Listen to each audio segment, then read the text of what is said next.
Nothing screams Wisconsinite like sitting in your car on your lunch break at a Quick Trip with farm fields behind you. Anyway, everything I wanted to say yesterday, but did not have the opportunity because of time constraints. And this is in regards to Bill 104, AB 104, that was recently proposed here in the state of Wisconsin, attempting to deny transgender youth the ability to access best practice gender-affirming care. Chairperson, representatives. My name is Jacqueline. I live in the Fox Valley. I'm going to be vague for safety reasons. I'm a mother of 4 children, one of whom is transgender. I'm also a certified teacher and instructor here in the state of Wisconsin, and I strongly feel that lack of education is the root cause of bills like this. I think it's important to provide facts supported by evidence in order to gain clarity. Therefore, today I'm going to begin by explaining the science behind biological sex and then transition to explaining a bit of my personal story, which will include a lot of talk about gender. Biological sex. Biological sex has 4 main parts to it.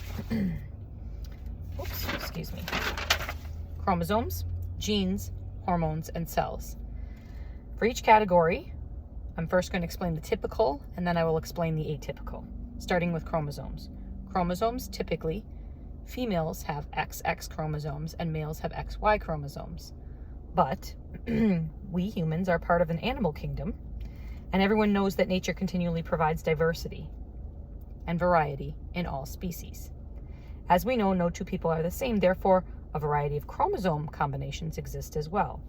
For females, this includes X, XX, XXX, and so on and so forth. For males, it includes XY, XXY, XXYY, lots of possible combinations. Second, genes.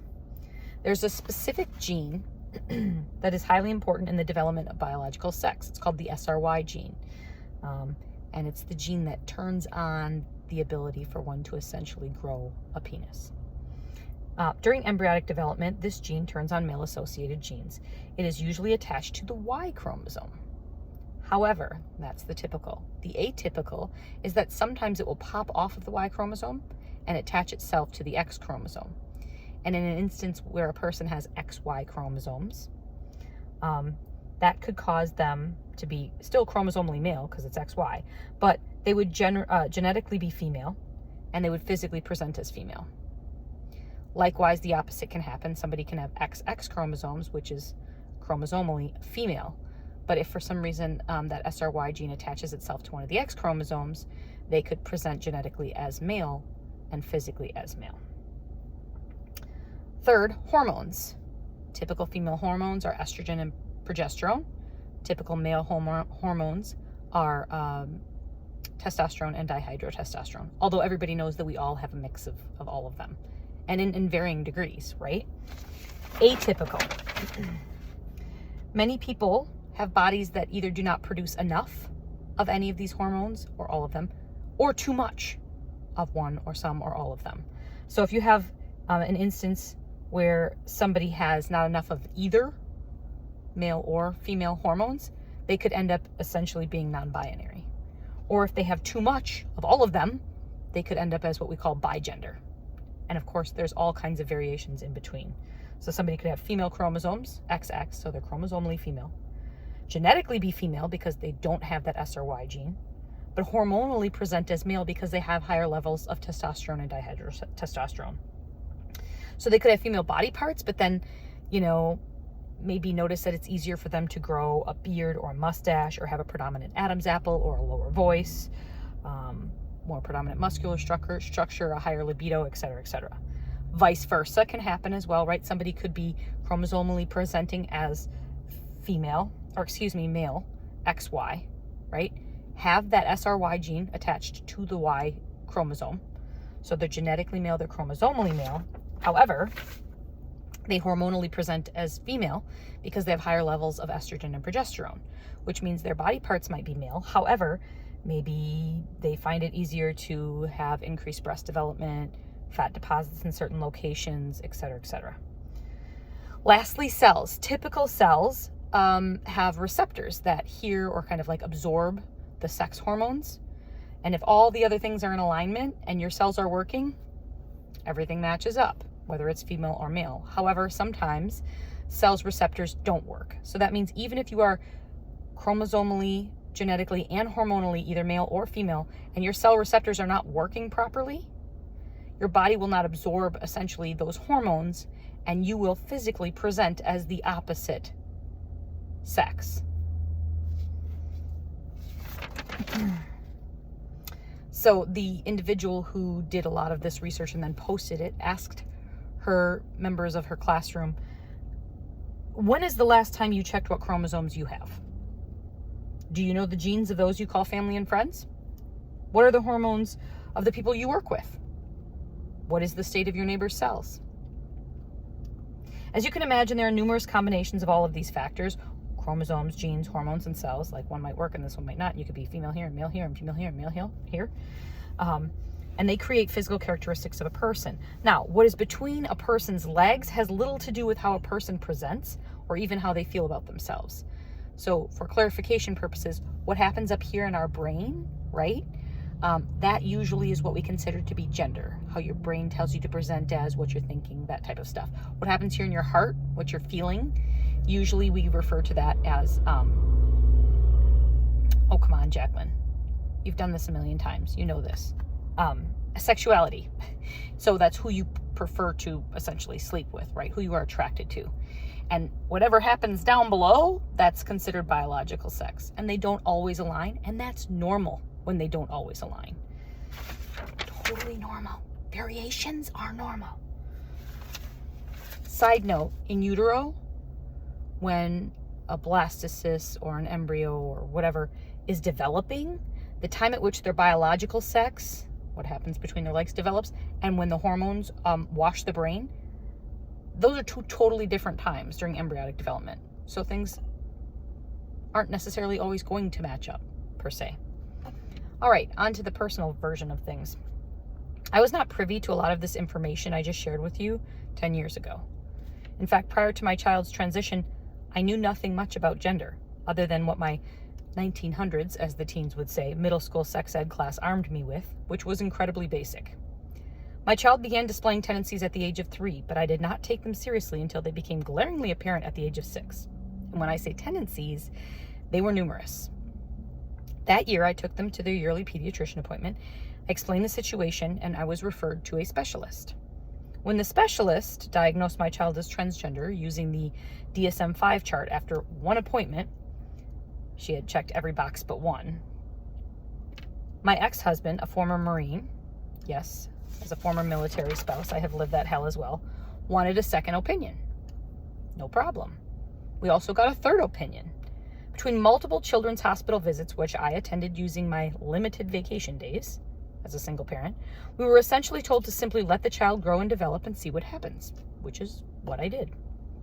After staying up late night after night under stacks of books and pages of internet sources, doing loads and loads of research in my best attempt to educate myself about gender, I decided to allow my child to socially transition, meaning they grew their hair out, they changed their preferred name, and they started wearing clothing that society would deem to be on the other end of the gender spectrum, all of which was reversible, none of which was permanent.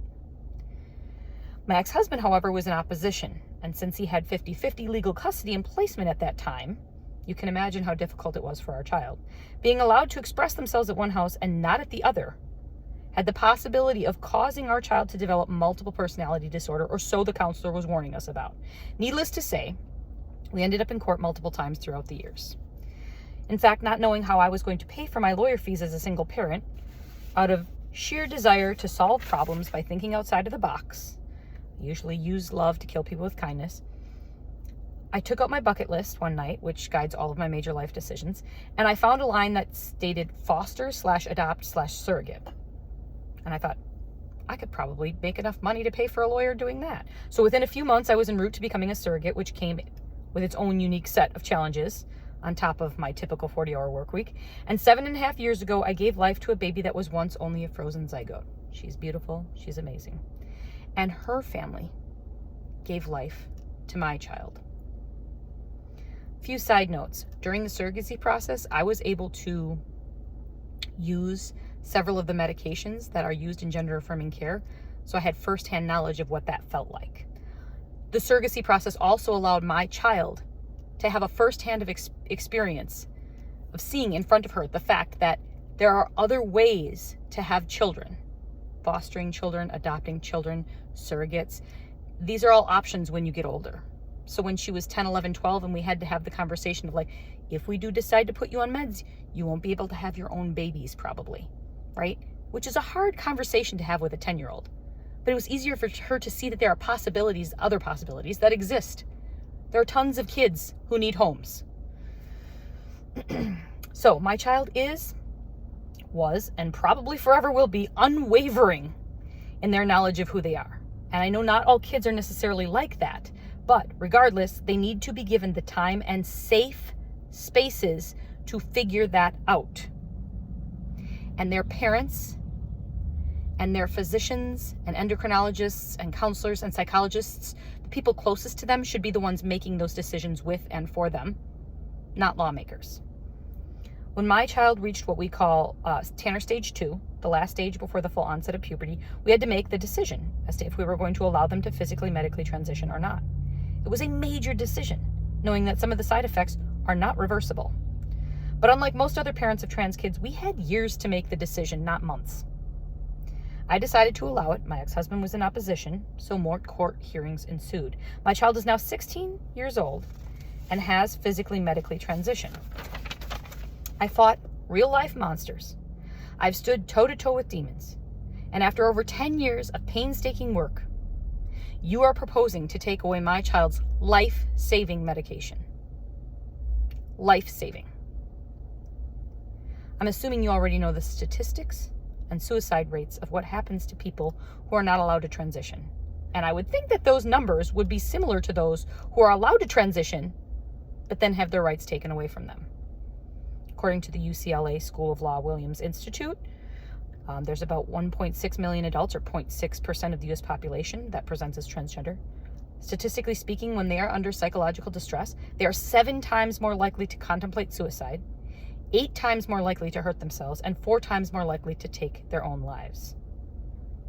A time like this, a lot of psychological distress can be happening. And the percentages are even higher for those students or kids who are non-binary, who don't fit in society's little beautiful boxes. And why we have such an issue with diversity, I have no idea. It has been a journey, folks. I have lost family members, including parents, some of whom participated in the insurrection at the Capitol in DC, and then I had to draw a hard boundary and end the relationship. But I have gained chosen family members. I have secured counselors, psychologists, doctors, endocrinologists, and lawyers. I have stood up to parents, teachers, school officials, and people in the general public who have gone out of their way to make our lives a living hell. It's a nice way of putting it. Which wears on a person's mental, social, emotional health, let me tell you, and physical health, therefore. At one point post-COVID, after holding 5 jobs to make ends meet, I was under so much stress, I had what my doctors consider to be a heart attack. But here I am, still standing. Excuse me, I'm dropping papers. I have argued for bathroom and locker room rights time and time again. I have driven days upon days over state lines to secure name change rights. I have advocated for proper and complete instruction of gender in schools. I have explained the inappropriate misunderstanding of sports bans to the head of WIAA. And explaining that my child is at a literal biological disadvantage to their peers when competing in sports. I explained how it works on a biological level, and her response was, "We're going to lose our funding." And I said, "Oh, this is about money?" And she said, "Well, no." And I said, "It must be, because that's the reason you just gave me." Again, here I stand in front of you, unwavering in my continued fight for basic human rights, because that's all this is about. Their right to be human. Allow me to make another point. Your decisions have the ability to make or break human spirits. Do not take these decisions lightly. I beg of you, educate yourselves appropriately. And for anyone seeking more information who might be a little bit anti or even on the fence, please do not hesitate to open up the YouTube app and type in, and I quote, "the substance of gender." You can access a TEDx talk that I gave, 5, 6, 7 years ago. It isn't necessarily completely how I feel, because I had a feeling that I was going to veer toward medically allowing my child to transition. However, it was created with my father in mind. At that point, he and I were not having a conversation, and I made that for nobody else but him. But I wanted to use it as an educational tool for anyone else who might be struggling like he was. Again, it's called The Substance of Gender. That's all you have to type in. For the record, last thing I'll say, I have to have plans A, B, C, and D in my life. I have a backup plan to move out of state if things go poorly. I have a backup plan to move out of country if things become severely unsafe. I am lucky enough and privileged enough to have that ability. I recognize that. In my free time, I do things like researching safe locations, policies, schools, job opportunities. This is what I do in my free time. I ask you, what do you use your free time for?